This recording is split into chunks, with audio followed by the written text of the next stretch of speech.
આ દ્રશ્યો ડાંગના સાપુતારાના છે, જ્યાં પણ સવારથી વરસાદને લઈને વાદળો પહોંચી ગયા હતા. કાલાડીબાંગ વાદળો સવારથી વરસી પડ્યા હતા. સાપુતારામાં ચોમાસા જેવો માહોલ જામ્યો હતો.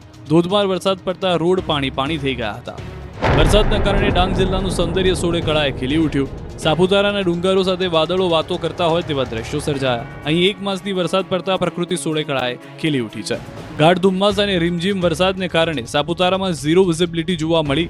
જાણે મિની કાશ્મીર બની ગયો હોય તેવો માહોલ સર્જાતા પ્રવાસીઓ ઝૂમી ઉઠ્યા. વેકેશન માણવા આવેલા પર્યટકોએ વાતાવરણનો આનંદ લીધો. બીજી તરફ ગાઢ ધુમ્મસ છવાતા વાહન ચાલકોને દિવસે પણ હેડલાઇટ ચાલુ રાખવી પડી. ધુમ્મસવાળા વાતાવરણમાં લોકો સવારમાં ચાલવા નીકળ્યા. હાલ ઠંડકમય વાતાવરણનો આસ્વાદ માણવા પ્રવાસીઓ ઉમટી પડ્યા છે. દમણનો દરિયો આજે પણ લાલ ઘૂમ 15-20 ફૂટ ઊંચા તોતિંગ મોજા ઉછળ્યા. વલસાડ જિલ્લા સહિત સંઘ પ્રદેશ દમણનો દરિયો આજે પણ તોફાની જોવા મળ્યો. દરિયાના પાણી કિનારો વટાવી અને દેવકા બીચના સી ફેસ રોડ પર ફરી વળ્યા. છેલ્લા 3 દિવસથી વલસાડ જિલ્લા સહિત દમણનો પણ દરિયો ગાંડોતૂર બન્યો છે. આજે તો લાલઘૂમ થઈ ગયો હતો. દરિયાદેવ એવા ગુસ્સે ભરાયા હતા કે મોજા 15-20 ફૂટ ઊંચા ઉછળ્યા હતા. ઊંચા તોતિંગ મોજા દરિયા કિનારાની પ્રોટેક્શન વોલને અથડાઈ અને દરિયાના પાણી કિનારો વટાવી અને રોડ પર આવી ગયા હતા.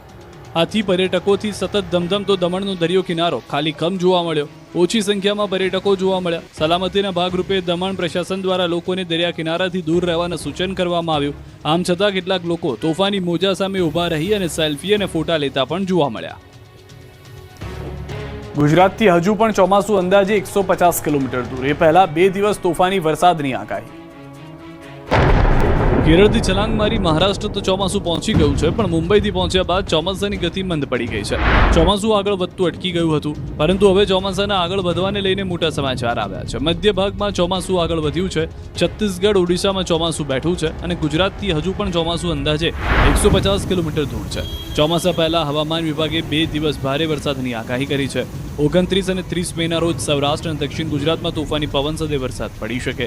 અપર એર સાયક્લોનિક સર્ક્યુલેશન સક્રિય હોવાથી વરસાદ પડી શકે. થંડરસ્ટોર્મ એક્ટિવિટી પણ થશે. આ સાથે 31 મે સુધી માછીમારોને દરિયો ન ખેડવા સૂચના આપી છે.